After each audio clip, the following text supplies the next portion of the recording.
Thanks, Ryan. Hey, everybody. My name is Elijah. I was actually just left Stitch Fix, where I led the machine learning platform team. I used to work at Two Sigma, and I'm working on a little personal project. I'm going to talk about something that I worked at Stitch Fix that I'm really excited about. So this is an open source library called Hamilton, and it's a novel approach for transforming data in Python. So what do I want you to take home from this project? Well, I want to convince you that maintaining data transformation code is difficult. Maybe this is something you thought before, but I've always found this to be something difficult to wrap my head around. Data transformation code can get into a loop where you spend a lot more time maintaining it than actually building new features. Hamilton, the open source framework we built, can help you escape that loop, and Hamilton is easy to get started with and easy to use. So I'm using feature engineering for machine learning as a use case, but Hamilton is broader than that. It can kind of function with any sort of Python transforms. Feature engineering is just something that's near and dear to me because I spent a lot of time building out platforms to do that. So first off, Hamilton is open source code, not trying to sell you anything. You can install it really easily, get started in less than 15 minutes. We have good documentation, lots of examples, and we released it to the world because it was something really useful at Stitch Fix that we thought more people could work with and find useful. Cool. So what's on the agenda today? First, I'm going to tell you a motivating story of data scientist pain, a story where they built a data pipeline that was just too complex for them to handle. Then I'm going to talk to you about the solution we built to alleviate that pain, which is Hamilton. Next, I want to talk about how Hamilton can help scale feature engineering and sort of data flows in general. So two aspects of scaling, I'll talk about I'll tell you what I mean by them in a bit. One is scaling the human and team component, and the other is scaling the compute and data side. So two ways in which Hamilton can help you scale. And finally, I'm going to talk about open source progress and next steps, where we're going as a library. So let's dive into this data science team and the pain they were feeling. All right, so this is talking about Stitch Fix's oldest model, which is about forecasting the business. So in case you don't know, Stitch Fix is a clothing company that's really data science focused. So they use data science in sort of every piece of their business, including making forecasts. So figuring out what demand will be, what signups will be, what churn will be, how to capacity plan, et cetera. This was all built by a data science team, and the process looks something like this. So you've got data coming in from the outside world, sort of business actuals. You turn that into a featureized data frame, use that to fit time series models, and then use those time series models to make a prediction with a forecast, to predict the future. And finally, you turn that into a data frame with a forecast, you save that to some table, and somebody else can use it. So pretty simple inputs and outputs. We're going to be focusing in on the featureized data frame piece. So they had a lot of columns here. And the approach was thousands of operations on a monolithic central data frame, right? So they had taken their business actuals and they'd start just modifying that data frame as it went along. They'd have a bunch of configurations for this sort of buried within the business logic in a bunch of scripts and multiple layers of these scripts to execute, store, and visualize data. So they had a world-class data set of data scientists, people who knew all the latest and greatest forecasting methodology, but they were starting to run into trouble. So what started working off initially very well didn't end up getting them to the next place, and they needed a little help. So what was the problems with this? Unit testing was difficult. Everything was kind of jumbled together, so you couldn't unit test a specific line. You had to basically test the whole thing. Documentation was unnatural and unenforced. You had to use code comments to document, and you kind of had to look through. Nothing made sure that documentation existed for any specific column. It was not particularly modular. Everything was kind of globbed together in the same set of files. So you couldn't run or take out one certain piece or reuse it. To treat this as a data catalog, which is really what they needed to do, just required a lot of grepping and a lot of sort of like digging in through dependencies to figure out exactly how a data piece was generated. Debugging it meant you had to run the whole pipeline as a data validation, right? So if you wanted to debug a little piece and figure out why some data was looking weird, you had to rerun the whole pipeline, load up all the data, and stick a debugger statement in there, stick a print line. With data validation is same deal, right? You had to run it. You ended up doing some data validation if you're lucky on the whole set of data, but more likely just wasn't done. Kind of fire and forget, and until the problem came, and then they'd really dig in. So this was a good initial solution. It actually solved the problem quite well for a few years, but over time, this turned into spaghetti code. And to sort of illustrate this point, imagine what happens when you have all of these problems and you want to expand your models to new regions. You have to add complex scenarios on management's whim, and you have a data bug and very little time to solve it. So the answer is it wasn't fun. They had a lot of sleepless nights working on figuring out exactly how the forecast was wrong when somebody from finance came and asked them. And I want to say this isn't a unique experience to Stitch Fix, time series forecasting, or even pandas. Just the process of handling a lot of transformations over time can get fairly difficult. And that can just naturally get complex, even though it's a clean solution at the beginning. So to illustrate it with a meme, I don't always write complex pipelines, but when I do, it's an unintelligible mess of spaghetti code. You guys might be much better at, you folks might be much better at writing complex data pipelines, but with me, it just always turns bad. So we want to create something to solve this. All right. What was that? That was this open source library, Hamilton. So the core idea behind Hamilton is actually really simple. The question is, the thought was, what if every column in our big data frame there corresponded to exactly one Python function? And what if you could determine the dependencies from the way that function was coded? So you're encoding all the logic you possibly need to sort of build out these functions and dependencies in the definition of a function. So in Hamilton, the artifact, column in this case, but it can be broader than that, is determined by the name of the function, and the dependencies are determined by the parameters. And it's that simple. Cool. So what does this look like in practice? Well, you've got your old way. Sort of you're making monolithic operations on data frames, and this is just 2 lines, but you can imagine this being a lot of lines. In this case, DFC is DFA plus DFB. DFD, then you use a magic transform function on DFC. And instead, you declare functions to do this. You define C as being A plus B, and define D as being that transform logic on C. And again, we're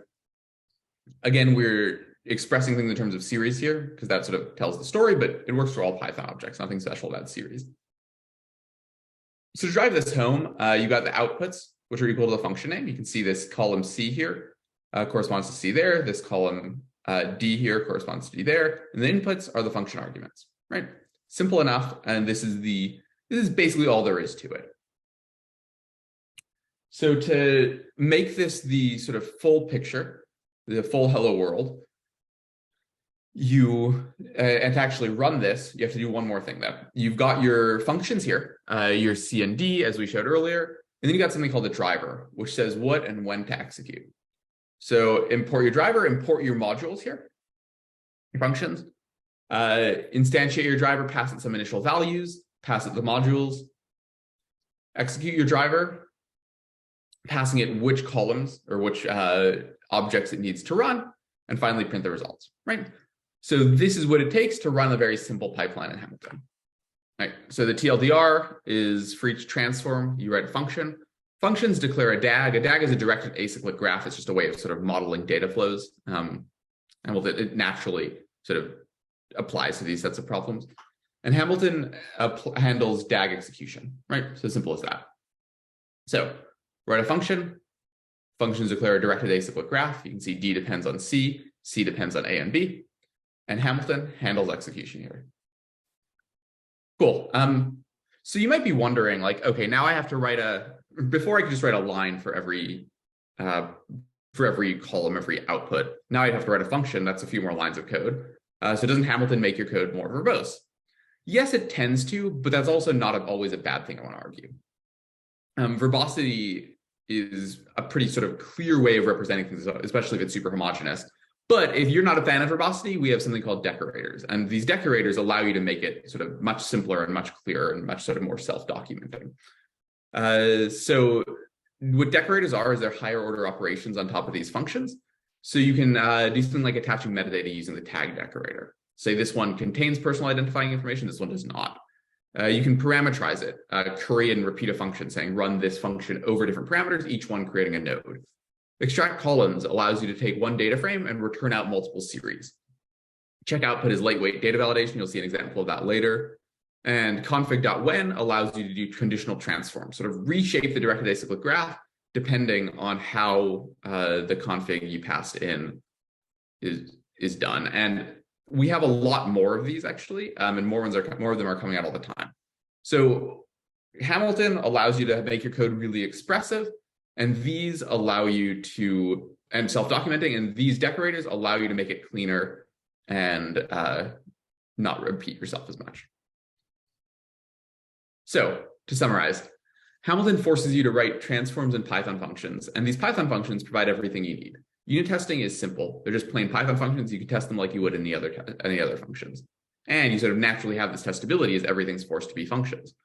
Documentation, you can just use the docstring for the functions. We have things at Stitch Fix that will compile to Sphinx docs. We're probably going to release something like that for open source.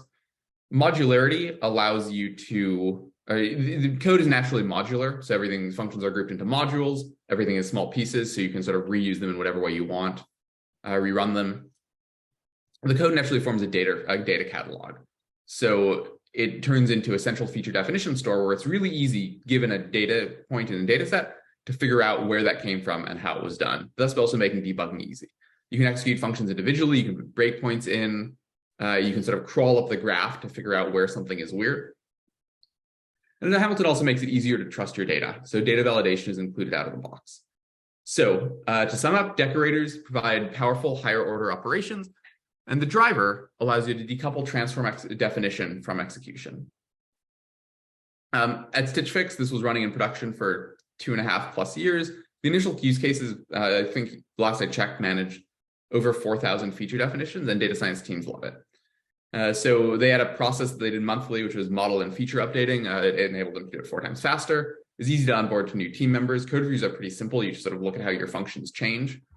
Finally, they have unit tests, and they get this nice auto-generated Sphinx documentation. Sort of drive it home, because one of the things that I find really interesting is looking at a data science platform team interaction, being on a platform team.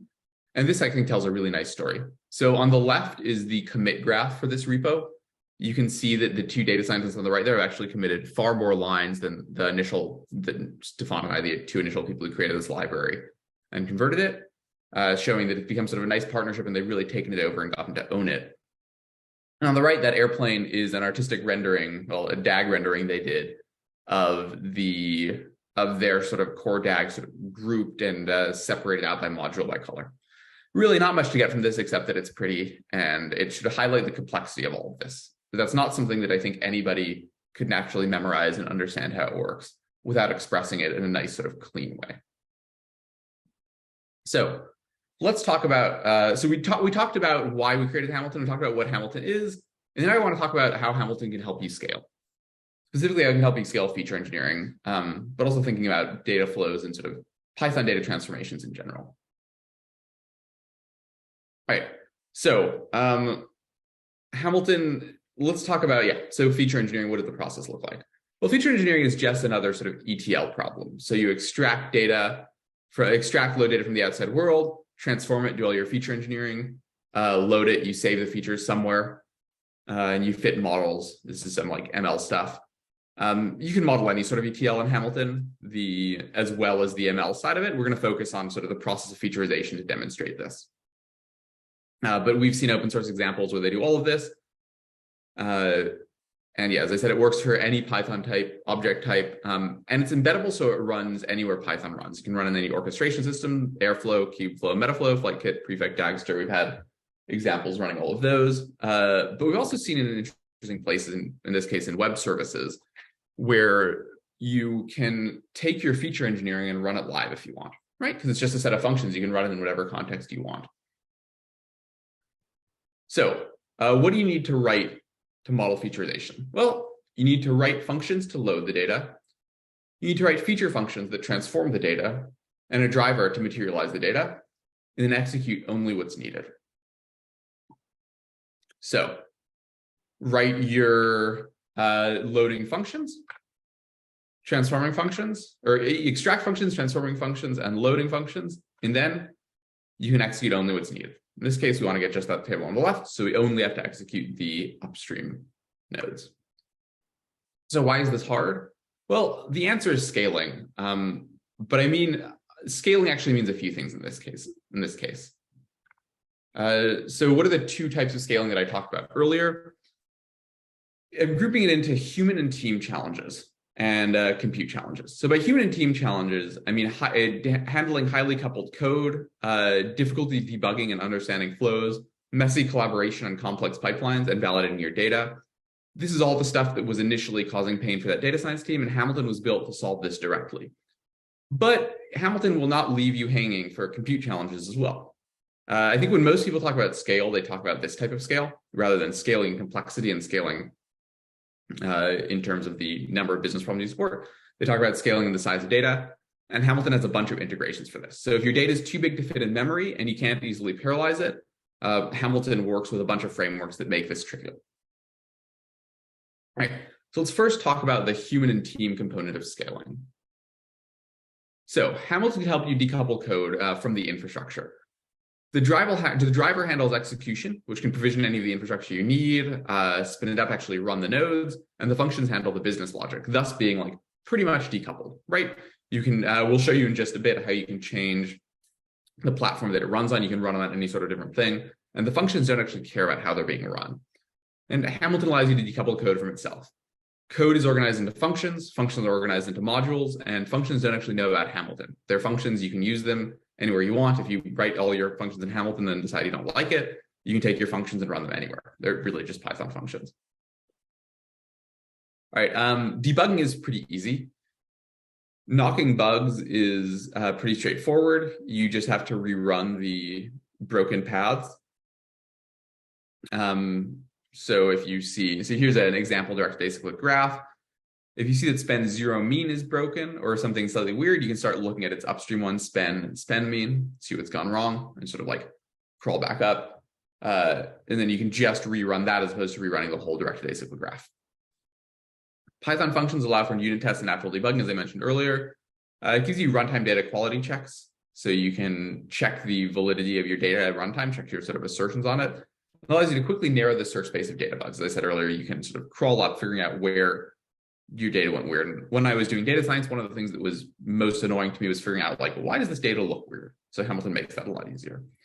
It also helps you to understand and visualize your data flow. So you can visualize the data flow and execution path, as shown on the right. We also have this like something in the lyric SQL explain, where you can just visualize, like, how is this column getting computed? And you can clearly track dependencies. So you can understand exactly how a data point is being generated and what data it depends on. Cool. So Hamilton makes it easier to collaborate. On the right is a pull, I think it's a git diff, one of the lines that one of the pieces of code that we had at Stitch Fix. But it allows you to form a centralized feature definition store. So it forces alignment on naming. Again, you're referring to functions by the same name as you use them. So you end up thinking about the naming a lot, and it has to be sort of natural and clean. Documentation is included just in your Python doc strings. It helps you minimize conflicts when collaborating. If you see on the right there, everything's grouped into modules, so it's pretty clear to, like, I'm just going to make changes to this, or I'm just going to make changes to that. And it helps with change management. So feature versions are in Git, all changes are in Git history, and PRs are easy to read. You can trace it back to functions. All this is to say is if something starts acting weird, Hamilton allows you to say, like, what was the exact state at this point in time, and have that be really clear. So to sum up this with some code, because y'all are interested in Python here, the goal, and I imagine that you've all seen much more complex Python code than this, because you're all extreme Python users. But the idea was that nothing we write should be that hard to read, even people who might not be as technical. So in this case, here's a definition of a feature that one might use. And if you read the translation, all it is the feature client type normalized is owned by the client recommendations team, contains no personal identifying information, is of type float, depends on 2 upstream features, has no NaN values, and produces values in -5 to 5. Through version control, you can see it's changes over time, and you can grep the code base for downstream dependencies. It's a mouthful, but I think the point that I want to drive home is that all of that is encapsulated in this function, and it's actually not too hard to parse. That's sort of the goal of Hamilton, right? The function should store any information you need, so you don't have to have a bunch of extra configuration and a bunch of extra stuff. All right. Finally, another type of scaling, scaling computing data. So we talked about how Hamilton can help your sort of the human and team component, help you collaborate better and help you move quicker. And now let's talk about how Hamilton can work with big data. So when we sat down to do this, we realized that we're not going to build a better data scaling framework than anybody else. In fact, if we probably tried to build our own, we probably ended up building a worse one, because there are a lot of amazing ones out there. So our approach was to delegate to them rather than rebuild our own. And in this talk, I'm going to talk about how we got it with Ray and Dask and Pandas on Spark, although we have a few more we're working on. So Ray and Dask allows you to run in parallel, take a single machine, scale it up to multiprocessing, and scale that up to a cluster. And Pandas on Spark allows you to scale horizontally per data set. Switching actually only requires changing the driver-side code, except in a few small cases. So what does this look like with Ray? Well, as I said, all you have to do is change the driver. So let's look at a pretty simple driver here. We're importing our driver, importing all the features that we defined. There's date features, load features, and spend features, creating a configuration that we pass to the driver. Then we say which feature we want, execute it, and save it. So extract, transform, load. With Ray, the additions are pretty simple to get it to scale in parallel. Right, so we import our Hamilton Ray sort of library here, initialize Ray, create something called a graph adapter, which tells us how to walk the graph, and this runs it in parallel. Pass that to the driver, run the driver, shut it down at the end, give the resources back to the rest of your team. Dask is quite similar. You import the Hamilton Dask extension, instantiate the client, create a Dask graph adapter, and that allows you to sort of walk the graph and use Dask, pass it into the driver, shut it down at the end, give the resources back to your friends. And with Pandas and Spark, it's actually just a little more complicated due to the way it's implemented, but it's mostly the same, right? So you create your Spark session, create this Spark Koalas graph adapter. So we're using the Spark Pandas on Spark, which allows you to sort of port your Pandas code over naturally. You have to pass it a spine because Spark isn't really aware of these indices, and spine is just sort of a common index among it. Then you build your result, and finally you pass your Spark graph adapter. Yeah, so you essentially a Spark graph adapter. You pass that to the driver, and the only other thing you do is pass Spark data loaders module, which is just same data loaders, but loading it into a Spark data frame, Pandas on Spark data frame as opposed to a Pandas data frame. We could probably automate this to make it a little simpler. But this is the initial way. So only have to rewrite one small piece of code. And at the end, stop Spark, give the resources back to your friends. Okay, so this is how you change the driver to work on Dask, Ray, and Pandas on Spark. How does this actually work? Well, as you've seen earlier, we've got the functions and we've got our driver. It's pretty simple, should be familiar. That forms a directed acyclic graph. And the secret sauce is that all we do is delegate. So it's really simple, right? All we have to do is call ray.remote or call dask.delayed. The power of a directed acyclic graph and having it all sort of like mapped out in functions means we get to delegate very naturally to these frameworks for execution. With Spark, all we have to do is change these, as I said, to the Spark Pandas equivalent object instead, and Spark will sort of take care of the rest, having it cascade all the way down. And then you just change the graph adapter simply, and we just run it as we normally would. Cool. So some caveats. Serialization uses the default serialization method of the delegated frameworks. So if you want to do something custom that's not quite supported yet, memory, the default should work, but fine-tuning at a function level is not yet supported for Spark. Python dependencies, you need to manage them. And we're looking to graduate these APIs from experimental status. Contributions are wanted here to extend support in Hamilton. All right, so finally a note on open source progress and next steps. Open source progress, early stages, but still a thriving community. I think we open sourced November of last year, so it's been around for about a year. We've done a few conference talks. We have multiple high-profile users: IBM, UK Government Digital Services, the British Cycling Team, Federal Reserve, Pacific Northwest National Laboratories, Stitch Fix, obviously, and we've gotten quite a few more even since I wrote those lines. 700 plus stars on GitHub, a growing set of core contributors. And we're looking for everything. We're looking for contributors, bug hunters, and user feedback. We really want this to be a community-driven project. And I think we have a fairly broad vision for this too. We want it to be sort of a unifying layer for machine learning ETLs.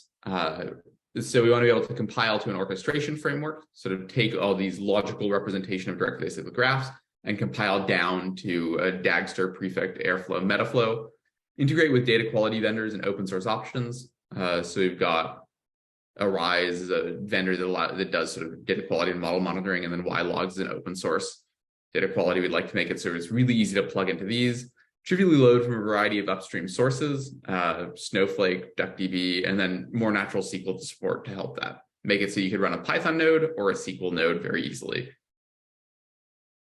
All right, so getting there, how did the sort of open source progress look like? Well, we have new DAG decorators all the time. Actually, yesterday night, we just released a reuse sub-DAG decorator to allow you to sort of like reuse big pieces of the graph and rerun them with different configurations. And we're working on more natural SQL support. You can see people working with us and creating issues. So hopefully your idea can go there. We're really responsive online on the GitHub. And we're also working on more informative execution. So being able to compile and specify the data flow, so compile data flow down to these other frameworks, and perhaps even a user interface. But if you have ideas, we'd love to hear them. All right, so yeah, give Hamilton a try. We love your feedback again. Pip install is really easy, also on Conda. Start on GitHub, create inversion issues in GitHub, join us on Slack. And thank you, really appreciate your time. Feel free to reach out to me in any of these ways. If you want to yell at me, go to Twitter. If you want to connect with me about LinkedIn, if you want to code with me, go to GitHub, and there's my email in case you want to reach out for other reasons. Thanks, folks.